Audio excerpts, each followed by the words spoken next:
Selamat pagi, Assalamualaikum warahmatullahi wabarakatuh. Perkenalkan, saya Wanda Rahmasyanti, sarjana psikologi, magister psikologi, psikolog. Saya adalah salah satu dosen dari program studi sarjana psikologi dari Fakultas Psikologi Universitas Hang Tuah. Sebagai seorang dosen, tentunya saya memiliki tugas untuk melaksanakan Tridharma perguruan tinggi. Pada dharma pertama yaitu adalah pendidikan dan pengajaran, kemudian dharma kedua adalah penelitian, dan dharma ketiga adalah pengabdian kepada masyarakat. Pada bidang pengajaran, saya mengampu beberapa mata kuliah, di antaranya mata kuliah psikologi klinis dan psikopatologi, mata kuliah konseling dan psikoterapi, mata kuliah psikodiagnostik 3, tes intelijensi, psikodiagnostik 5, tes kepribadian, mata kuliah penulisan ilmiah, mata kuliah psikologi kepribadian, mata kuliah kesehatan mental kemaritiman. Mata kuliah tersebut tentunya sesuai dengan bidang keahlian saya, yaitu pada bidang psikologi klinis. Pada kesempatan kali ini, saya akan menjelaskan salah satu mata kuliah yang saya ampu, yaitu mata kuliah konseling dan psikoterapi. Mata kuliah ini adalah mata kuliah wajib program studi yang ditempuh mahasiswa di semester 6. Namun ada prasyaratnya. Jadi mahasiswa yang mengambil mata kuliah ini harus sudah mengambil mata kuliah psikologi klinis dan psikopatologi. Kemudian bobot dari mata kuliah ini adalah 3 SKS. Selanjutnya, capaian pembelajaran mata kuliah konseling dan psikoterapi ini yaitu pertama, mampu menerapkan pengetahuan dasar-dasar konseling dan psikoterapi, mampu menggunakan berbagai jenis konseling dan psikoterapi, mampu menyusun riset dalam konseling dan melakukan pendekatan supervisi dalam konseling, dan memiliki keterampilan sebagai konselor. Capaian pembelajaran mata kuliah atau CPNK tersebut tentunya telah disusun untuk mendukung capaian pembelajaran lulusan atau CPL yang sudah ditetapkan sebelumnya oleh program studi, dan tentunya telah disesuaikan dengan KKNI dan konsorsium keilmuan kami di psikologi, yaitu di AP2TPI. Selanjutnya, materi pembelajaran pada mata kuliah konseling dan psikoterapi ini meliputi yang pertama, definisi konseling dan psikoterapi, jenis-jenis pendekatan konseling dan psikoterapi, riset dalam konseling dan pendekatan supervisi dalam konseling, asesmen dan pemilihan intervensi, dinamika proses konseling dan penerapan etika dalam konseling, dan juga penerapan pengetahuan dasar-dasar konseling dan psikoterapi. Kemudian selanjutnya materinya juga adalah melaksanakan berbagai jenis konseling dan psikoterapi. Kami tim teaching di mata kuliah konseling dan psikoterapi ini juga menggunakan referensi terkini dalam mendukung proses perkuliahan konseling dan psikoterapi ini, sehingga mahasiswa akan terus update dengan teknik-teknik dan jenis-jenis konseling yang ada di Indonesia dan di dunia. Kemudian, dalam mencapai CPNK atau capaian pembelajaran mata kuliah ini, saya juga melakukan sistem dan memastikan tercapainya D, I, dan E dalam mata kuliah konseling dan psikoterapi. Yang pertama yaitu delivery, kemudian interaction, dan kemudian juga assessment. Proses pertama yaitu delivery adalah penekanan pada bagaimana materi harus disampaikan. Materi pembelajaran kami sampaikan dari awal dalam bentuk rencana pembelajaran semester atau RPS yang kami paparkan di awal mata kuliah sebagai kontrak mata kuliah juga. Kami juga memberikan bahan ajar, buku referensi terkini, video pembelajaran, dan materi pembelajaran ketika proses perkuliahan disampaikan secara langsung maupun tidak langsung. Materi pembelajaran juga bisa disampaikan secara langsung melalui tatap muka di kelas gitu ya, secara offline, maupun juga tidak langsung, bisa dari meeting online dan media lainnya. Materi pembelajaran secara tidak langsung juga bisa diberikan dari dosen, memberikan bahan ajar dan video pembelajaran maupun buku referensi sebagai rujukan melalui e-learning Hang Tuah Siakat Cloud dan fitur Edlink yang bisa diakses secara bebas oleh mahasiswa. Mahasiswa peserta mata kuliah konseling dan psikoterapi dapat mengakses kelas secara mandiri di rumah dan dimanapun dengan kemudahan ini. Selanjutnya adalah proses interaction. Dalam mata kuliah konseling dan psikoterapi dibangun tidak hanya antara saya sebagai dosen pengampu dengan mahasiswa, tetapi juga antar mahasiswa itu sendiri. Kami memberikan stimulus penugasan seperti project based learning yang digunakan dalam mata kuliah ini untuk mendukung interaksi antara dosen dan mahasiswa dan juga antara mahasiswa dengan mahasiswa lainnya. Diharapkan dengan adanya stimulus ini, mahasiswa bisa berinteraksi, bisa berdiskusi, bisa melakukan analisis dan higher order thinking, dan banyak soft skill lainnya yang mereka akan tempuh langsung, mereka akan rasakan langsung ketika mereka dihadapkan pada learning project based seperti itu. Kemudian project based learning juga mendukung mahasiswa lebih aktif berinteraksi dan proyek-proyek ini disusun secara bertahap, secara bersama-sama. Tidak hanya melepaskan mahasiswa untuk bekerja secara sendiri, namun saya juga memfasilitasi dengan cara diskusi secara online, misalnya dari grup WhatsApp maupun voice note WhatsApp, dan saya juga memberikan kesempatan pada mahasiswa untuk bertemu saya secara langsung untuk membicarakan tentang project based learning yang mereka kerjakan. Dengan adanya proses interaksi ini, saya memastikan proyek-proyek tugas yang kami berikan kepada mahasiswa dilakukan secara optimal. Mahasiswa juga menerapkan teori dengan tepat dalam video-video project based learning mereka, sehingga proses pembelajaran tetap bisa maksimal dan optimal dengan pengawasan dari dosen sebagai fasilitator juga. Kemudian, saya juga melakukan asesmen terhadap pembelajaran pada mata kuliah konseling dan psikoterapi ini. Pembobotan penilaian tentunya disesuaikan dengan capaian pembelajaran mata kuliah.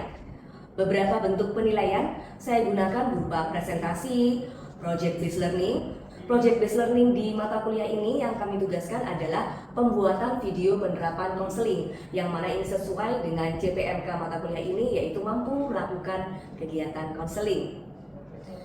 Kemudian asesmen lainnya yaitu dalam bentuk asesmen tengah semester dan asesmen akhir semester. Bobot dan bentuk penilaian juga telah disampaikan oleh tim dosen dari awal pertemuan di mata kuliah ini, sehingga bisa dipahami dengan baik oleh para mahasiswa. Saat memberikan tugas yang spesifik seperti tugas video penerapan konseling ini, saya juga memberikan rubrik penilaian secara eksplisit kepada mahasiswa, sehingga mahasiswa bisa mengetahui apa saja sih yang akan dinilai dalam proses pembuatan video ini. Ini tentunya akan memudahkan mahasiswa sebagai guideline dalam membuat video untuk memenuhi target-target yang diharapkan oleh para dosen.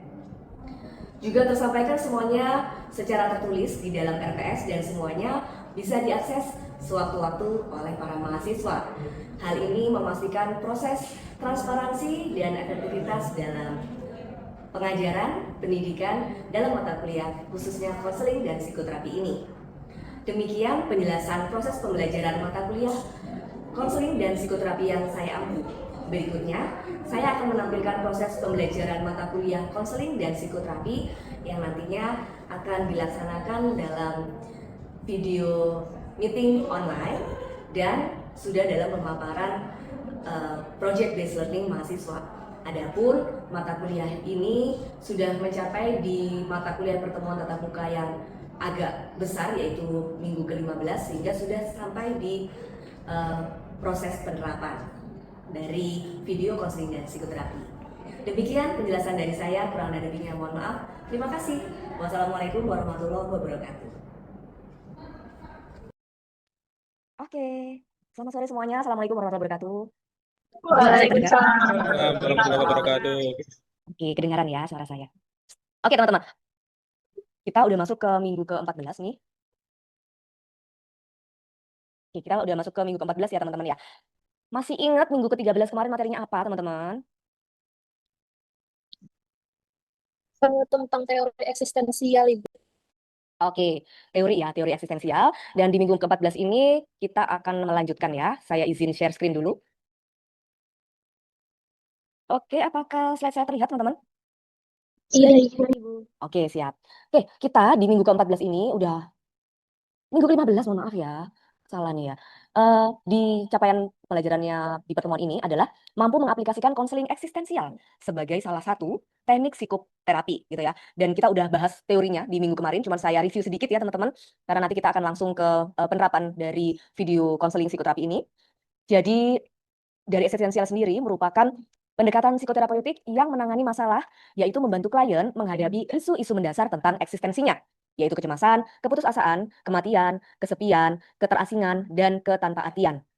Semua isu yang mendahului itu berpotensi menghasilkan existence pain. Sama ya kayak kita kehadiran kita di bumi ini gitu ya, di dunia ini, di kelas ini gitu ya. Kita tuh sebenarnya berharga nggak sih? Kita tuh eksis nggak sih di pertemanan kita gitu ya. Nah, isu-isu itulah yang dibahas banget di konseling eksistensial. Ketika orang atau individu menghadapi isu mengenai eksistensialnya gitu ya, dia mempertanyakan kembali apakah aku ini cukup bermakna, apakah aku ini eksis di teman-temanku gitu ya. Ataukah merasa kesepian sepanjang waktu kayak nggak merasa ada koneksi sama sekitar. Nah, ini adalah isu-isu yang penting di eksistensial. Seperti yang kita tahu, tokohnya adalah Irvin Yalom dari Rusia dan Rolome. Kemudian teori dasarnya adalah konsep dasar being dan non-being yang menunjukkan bahwa being artinya potensi ya, menunjukkan bahwa manusia itu pasti punya potensi, punya sumber potensi dan punya kapasitas untuk tahu mengenai apa yang dia miliki dan kompetensi apa yang bagus di dia gitu ya. Kemudian, eksistensial juga menyadari adanya prinsip kecemasan, baik itu kecemasan yang normal dan neurotik.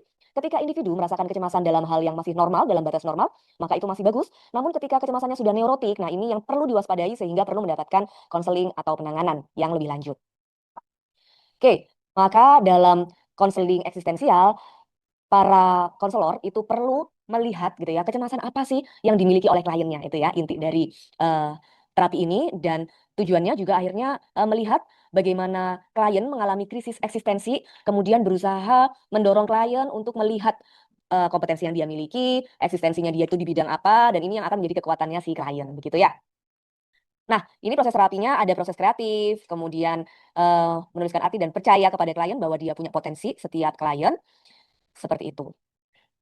Oke, ini proses terapinya juga cocok untuk menangani isu-isu eksistensial, mempengaruhi lapisan yang lebih dalam dari mood of being, cara menjadi atau bagaimana individu hidup di dunia. Relasi di dalam konseling eksistensial ini juga biasanya ditekankan karena tugasnya ini setara ya antara konseling sama klien. Terapis perlu menyampaikan ke klien bahwa tugas utamanya itu adalah bersama-sama membangun hubungan yang sama yang akan menjadi agen perubahan. Hubungan terapi tidak hanya dilihat dalam kaitannya dengan transference, tapi juga bagaimana klien itu nyaman untuk mengungkapkan dirinya. Ya, bisa mengungkapkan dirinya, jadi bisa fokus ke proses nggak cuma kontennya ya, tapi bagaimana hubungan itu terbentuk dalam proses konseling eksistensial. Oke, ini beberapa contoh yang kemarin sudah dijelaskan, ya. Baik, ini adalah terapi dan kebebasan. Terapis harus melihat peran klien dan terapis memang harus menekankan bahwa klien itu perlu memikul tanggung jawab. Memikul tanggung jawab adalah langkah pertama yang esensial dalam proses terapi. Jangan sampai si klien itu menunjukkan adanya tanda-tanda atau simptom-simptom dia mau lari dari tanggung jawabnya gitu ya. Jadi ini adalah hal-hal yang tidak bertanggung jawab yang perlu diwaspadai dalam proses konseling.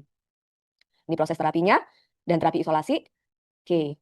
Dan kemudian masuk ke ketanpamaknaan. Cara yang bisa dilakukan oleh konselor dalam proses konseling eksistensial ini yang pertama adalah meredefinisi masalah. Kalau klien ada keluhan, hidupku nggak berarti nih, gitu ya. Aku nggak tahu kenapa aku masih hidup, kenapa aku masih melek aja tiap hari. Nah ini tanda-tanda bahwa kalian cocok pakai terapi eksistensial. Cara kedua, kalian bisa identifikasi bagaimana sih pertahanan terhadap kecemasan dan ketanpamaknaan yang dialami klien. Kemudian yang ketiga, konselor perlu membantu keterlibatan si klien dalam kehidupannya. Terapis seharusnya mendekati masalah ketanpamaknaan dengan membantu kliennya lebih terlibat dalam arus kehidupannya. Terapis seharusnya berasumsi bahwa keinginan untuk terlibat dalam kehidupan itu selalu ada pada diri klien, sehingga hal-hal autentiknya klien ini bisa lebih muncul ketika dia itu bisa lebih terlibat dalam hidupnya, dia tahu di mana dia berbakat, di mana dia dibutuhkan, sehingga dia lebih engage atau lebih terikat dengan kehidupannya, seperti itu. Oke, ini masuk roleplay dan kita akan lanjut ke proses untuk video, begitu ya. Saya sudah melakukan share tugas video ya, dan saya juga sudah memberikan rubrik detail ya mengenai penilaian apa saja sih aspek yang akan dinilai dalam proses pembuatan video kalian, gitu ya. Nah, dan alhamdulillah saya senang banget kemarin hasilnya banyak yang videonya bagus, teman-teman ya. Aplaus buat kita semua. Kasih reaction dong. Nah, ini kasih reaction, kasih reaction. Oke, nah gitu ya. Mantap, jadi saya satisfied gitu ya. Udah banyak yang ngeh gitu ya, gimana galinya, dan ini juga pasti hasil dari kalian juga nggak bosan-bosan ya buat bimbingan dan meneror terus untuk terus bimbingan gitu ya. Bahkan beberapa kelompok lebih dari 2 kali bimbingannya ya, sangat intensif gitu. Jadi kelihatan betul effort kalian dalam pembuatan video penerapan konseling eksistensial ini. Oke, saya akan mulai. Contoh dulu ya, salah satu yang akan saya share. Semoga audionya bisa masuk, kita coba. Ini dari kelompok 8.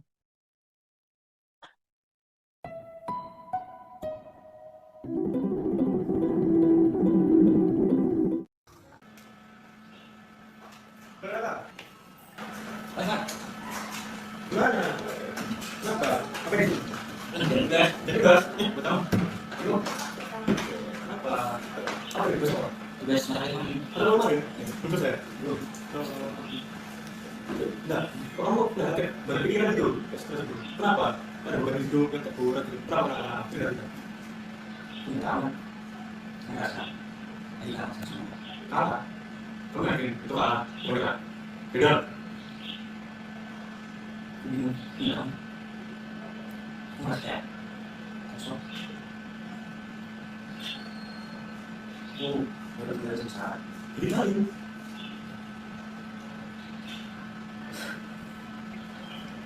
Tapi juga bingung. Sekarang masa kamu bisa bilang juga. Aku bingung sampai sekarang.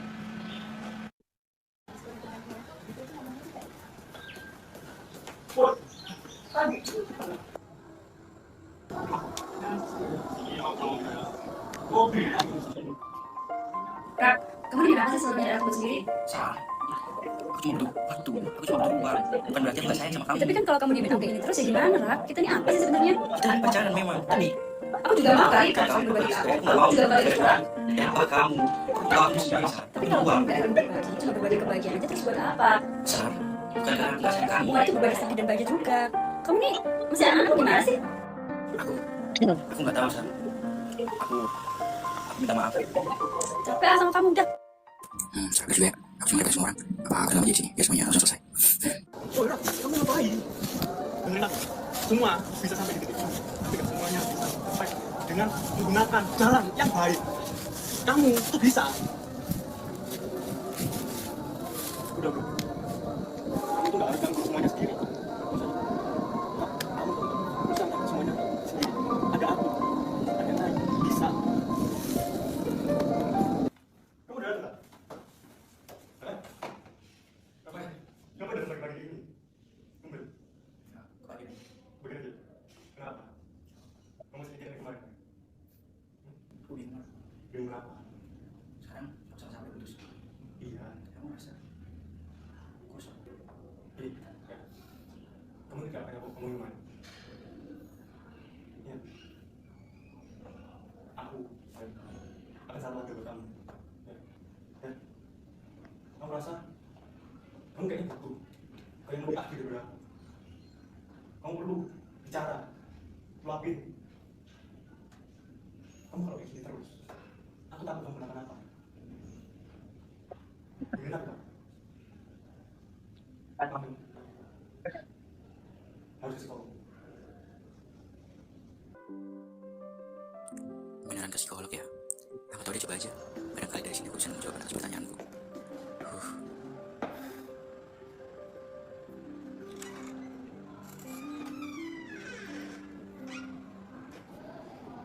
Soalnya kakak sama ibu.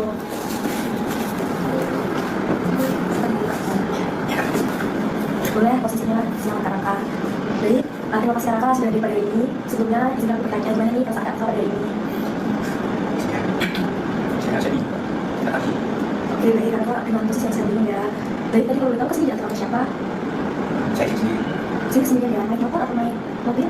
Saya Oke, dari sebelum kita lanjut, apa yang membuat kakak untuk bisa datang ke sini? Kenapa? udah kali saya merasa saya bingung sama saya sendiri. Saya merasa saya beban orang untuk mengatasi itu. Oke, dari kakak masih bingung dengan diri sendiri. Kalau boleh tahu, kakak bingung itu sejak kapan ya? Ini udah dari beberapa bulan lalu sejak saya hidup sama pasangan saya. Dan sekarang posisi saya sudah putus sama pasangan saya. Oke, baik. Jadi rasa bingung itu muncul pada saat fokus dari kekasihnya ya. Ya. Oke, baik. Apakah kebingungan kakak pada diri kakak itu mempengaruhi aktivitas yang lain? Ya. Sekarang ini saya tentu kan, dan saya rasa di kuliah saya badan saya campur. Saya bingung. Kamu ini pasti sangat berat sekali ya buat kamu. Kita bisa mulai sama-sama pelan-pelan dari sisi ini. Kita akan belajar untuk menggali bagaimana cara kamu memproses emosi, bagaimana kamu memaknai sebuah gitar, dan bagaimana kamu mengenal dirimu kembali. Selanjutnya kita belajar untuk tidak menyalahkan diri seperti itu. Oke, baik. Aku pengen sekali kamu bisa berdamai dengan diri kamu sendiri. Oleh karena itu kita akan melanjutkan pada sesi yang kedua nanti. Tapi sebelumnya aku ingin ngasih tugas waktu kamu. Jadi kamu tulis di lembar HVS refleksi diri kamu selama kamu menjalani masa aspek BK ini. Kamu mengevaluasi diri kamu dan kamu mencari tahu plus minus dari diri kamu itu apa. Dengan hal itu nanti kamu akan menemukan apa dirimu sampai saat ini. Oke, kita akan bekerja sama itu semua. Kamu jangan berkecil hati, kita pasti akan bisa bangkit, kamu pasti akan bisa bangkit dan kamu tidak sendirian dalam proses ini. Oke, kita akan berbicara selanjutnya. Terima kasih. Sebentar. Halo Raka, selamat datang kembali. Senang bisa ketemu kamu lagi. Dari ekspresimu, sepertinya ada sesuatu yang berbeda di hari ini. Apakah tugas yang aku berikan untuk kamu selesaikan? Aku udah tulis di HP ku. Ada kalau yang musik dulu, aku sekarang udah mulai mengaji sendiri ya. Ternyata aku tuh orang yang berjuang memang untuk meminta diri dan itu tuh apa gitu. Dan aku merasa kesalahan itu. Terus aku udah sadar kalau aku tidak harus jadi versi yang ideal untuk orang lain. Aku bisa jadi diri sendiri dan aku bisa berdamai sama diri sendiri dan aku nggak harus lagi mencari validasi seperti sebelumnya. Sekarang aku lebih fokus ke ketenangan sendiri, terus ke kejelasan arah hidup untuk depannya itu. Saya juga bisa melihat masa lalu kayak yang lalu itu sebagai proses belajar, bukan sebuah kegagalan juga. Itu sekarang. Kali Raka mendengar cerita-cerita kamu dan refleksi diri kamu, aku tahu bahwa kamu sudah mulai untuk mengenal dirimu lagi. Apresiasi yang besar untuk kamu juga. Di sini kamu nggak perlu takut, kita semua akan menemani kamu dalam proses ini. Apakah kamu siap Raka untuk memulai diri kamu yang baru? Aku siap, Kak. Aku akan mulai ini bukan untuk membuktikan apa-apa lagi. Aku bakal mulai ini buat diriku sendiri. Aku bebas. Oke, terima kasih. Kita kasih applause ya, luar biasa, mantap sekali. Itu ya, itu adalah dari salah satu video ya dari kelompok 8. Sebelum saya buka sesi tanya jawab, coba saya mau nanya dulu ya di kelompok presenter ya, kelompok 8 sendiri. Dalam pembuatan ini seru banget, sampai banyak yang ketawa-ketawa gitu ya, sampai banyak yang mendeli gitu ya teman-temannya ya, heboh gitu ya ketika pemutaran video. Boleh diceritain dulu dari kelompok presenter ya, kelompok 8 tadi ya, kebetulan yang diputar videonya. Bisa ada yang sharing teman-teman perwakilan dari kelompok 8? Silakan. Mohon izin Ibu. Oke, silakan. Jadi dari kelompok 8 sendiri banyak banget insight yang kita dapat dari pembuatan project base ini. Jadi yang pertama itu kita belajar penerapan teori kepada kenyataan seperti itu atau pada project base ini. Jadi selama kegiatan ini tuh saya menyadari bahwa teori-teori yang ada di dalam kelas yang kita pelajari selama ini itu tapi bisa kita kan secara nyata di situasi yang nyata. Itu merupakan pengalaman yang berharga bagi kelompok juga, karena bisa melihat atau terjun langsung gitu ke arah bagaimana teori itu nanti bisa kita terapkan juga di dunia kerja, bisa kita terapkan juga nanti untuk mungkin teman-teman ada yang mau melanjutkan ke profesi dan lain-lain Ibu. Nah ini juga apa namanya kita sekelompok juga jadi beradaptasi gitu sama teori-teori yang udah kita pelajarin di kelas selama ini. Selanjutnya itu ada insight yang kedua itu kita jadi meningkatkan kepekaan Ibu terhadap dunia sosial atau terhadap lingkungan sosial. Jadi dari project based learning ini saya dan teman-teman itu lebih peka terhadap permasalahan-permasalahan yang dialami oleh teman-teman. Jadi kita dalam lingkungan sosial kan kadang selama ini belum terlalu kayak peka. Misalnya teman kita cerita, ya kita hanya menganggap itu sebagai cerita aja. Tapi karena adanya project based learning ini, jadi kita lebih peka dan bisa menanggapi dengan benar karena kita juga udah mencoba gitu metode dalam konseling seperti itu Ibu. Oke, terima kasih Amira untuk sharingnya, mantap ya, dan udah cukup komplit ya, holistik. Jadi poin-poin yang saya ambil tadi, saya dengar dari Amira di konten sendiri gitu ya, Amira dapat manfaat dari pengerjaan project based learning ini, di mana yang awalnya cuma teori aja gitu ya, Amira akhirnya punya gambaran, oh gini toh ternyata konseling di dunia nyata, dan ini pastinya akan bisa kepake buat bekal gitu ya nanti di dunia kerja dan selanjutnya gitu ya setelah lulus. Kemudian Amira juga sempat highlight bahwa dari kelompok presenter sendiri udah dapat juga dari tambahan kompetensi soft skill tadi ya Amira ya, bahwa akhirnya dari nyoba melaksanakan konseling itu akhirnya bisa terasah empatinya gitu ya, yang selama ini mungkin kalau ada temen lagi bete atau diem aja dibiarin gitu ya, tapi tadi memperlihatkan bahwa teman-teman kelompok itu berusaha merangkul, berusaha empati, dan berusaha ini ya melibatkan si teman ketika terlihat ada masalah dan sebagainya, itu berusaha dirangkul gitu ya. Oke, terima kasih untuk insight yang didapatkan dari kelompok presenter yaitu kelompok 8. Oke, selanjutnya coba dulu deh, ini kan penerapannya ya tadi ya, kita di goalnya capaian pembelajaran kita di minggu ini itu kan sebenarnya penerapannya ya, bagaimana sih menerapkan konseling eksistensial. Nah, saya mau lihat kejelian pencermatan dari teman-teman yang lain nih mengenai contoh video penerapan tadi. Silahkan siapa yang mau sharing. Oke, Rifa Yani, Rifa silakan. Baik Ibu, terima kasih buat kesempatannya. Sebelumnya, sewaktu saya melihat video dari kelompoknya Amira dan kawan-kawan, itu repo yang dilakukan oleh konselornya sendiri itu sudah cukup baik. Di awal itu sudah memberikan pendekatan yang membuat kliennya itu merasa nyaman untuk menceritakan permasalahannya. Kemudian juga ada tahap pendalaman masalah dengan cara konselor mencari tahu dan mendalami permasalahan yang dialami klien. Seperti contohnya tadi konselor itu mengatakan bahwa menanyakan penyelesaian permasalahan yang pernah dilakukan itu seperti apa, kemudian apakah permasalahan tersebut itu mempengaruhi aktivitasnya sehari-hari, kemudian juga menanyakan kebingungan yang dialami itu kenapa juga. Dan juga si klien ini melihat bahwa klien ini melihat potensi yang dia miliki, dan konselor itu membantu untuk mengenali potensi-potensi yang dimiliki oleh klien, dan konselor juga membantu klien untuk tidak terus berpikir bahwa dirinya itu tidak berguna. Jadi berusaha merasionalkan pikiran klien sendiri. Kemudian juga si konselor memberikan tugas pada klien untuk membantu klien merefleksi ke diri dan bertemu kembali di sesi konseling kedua, karena yang saya lihat tadi ada 2 kali sesi konseling. Nah, di sesi yang kedua itu klien itu sudah merasa bahwa sudah punya pikiran yang rasional bahwa tidak harus mencari validasi, kemudian hubungan itu sebagai suatu proses pembelajaran, dan juga tidak harus menjadi ideal yang seperti dilihat oleh orang lain. Sehingga di akhir konseling itu klien menunjukkan bahwa dirinya sendiri itu bisa menemukan makna hidup yang sebenarnya dia miliki. Begitu.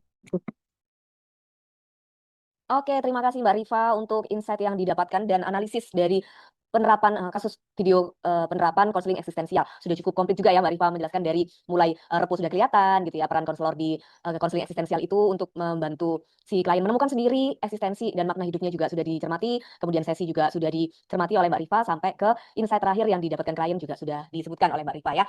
Oke, terima kasih. Apakah ada tambahan teman-teman? Mungkin yang cowok belum komen ya. Siapa yang cowok mau komen silakan. Biasanya kami loh di kelas ini yang cowok-cowok komen. Novan, Panji, silakan siapa yang mau komen nih tentang video tadi. Satu lagi mungkin ya. Oke, silakan. Siapa? Permisi Bu. Iya, silakan Panji.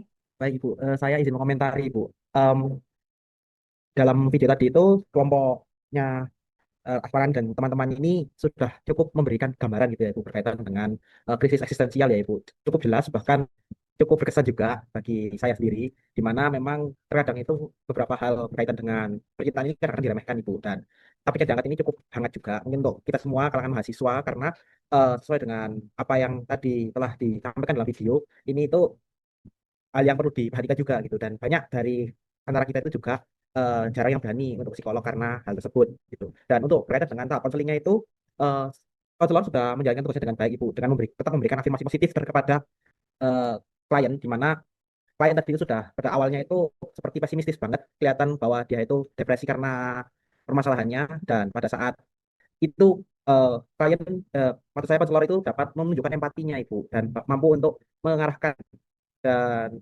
membuat klien ini menjadi lebih nyaman gitu Ibu, dan bisa menemukan metode yang tepat untuk mencari asistensinya Ibu.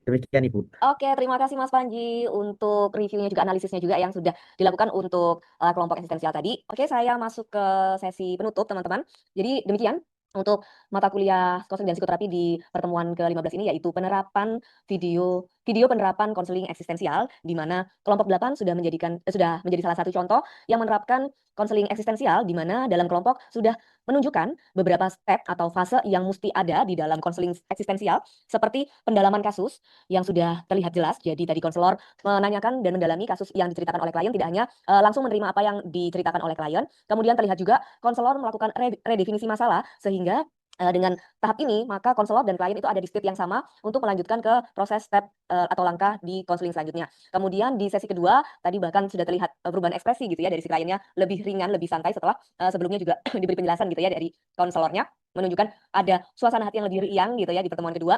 Dan ternyata di pertemuan kedua ini konselor juga bisa menunjukkan sikap-sikap yang konselor itu mengencourage si klien untuk menemukan apa sih makna hidupnya, kemudian bagaimana dia memaknai apa yang terjadi di hidupnya gitu ya. Yang awalnya dia merasa masa lalunya adalah bencana, namun akhirnya si klien bisa meredefinisi apa yang terjadi di hidupnya dan melihat itu sebagai suatu proses pendewasaan. Kemudian peran-peran yang dijalankan juga efektif, terlihat teman-teman yang suportif gitu ya di video tersebut. Dan konselor juga menunjukkan peran fungsinya, menunjukkan unconditional positive regard, di mana konselor itu menerima klien tanpa syarat dan menerima apapun keadaan klien, bahkan ketika sesi awal yang mana kliennya masih dalam keadaan bete dan amat sangat murung seperti itu ya. Baik, sekian untuk mata kuliah kita di pertemuan ke-14 ini. Apakah ada hal lain yang mau didiskusikan teman-teman? Apakah sudah cukup? Cukup. Oke, baik. Jika sudah cukup, maka saya akhiri untuk pertemuan ke-15 ini. Terima kasih atas kehadirannya teman-teman. Kurang lebihnya saya mohon maaf. Jangan lupa absen dulu ya melalui adlink ya, nanti scan barcode. Oke, saya tutup perkuliahannya. Kurang dan lebihnya saya mohon maaf. Selamat sore. Wassalamualaikum warahmatullahi wabarakatuh. Waalaikumsalam warahmatullahi wabarakatuh.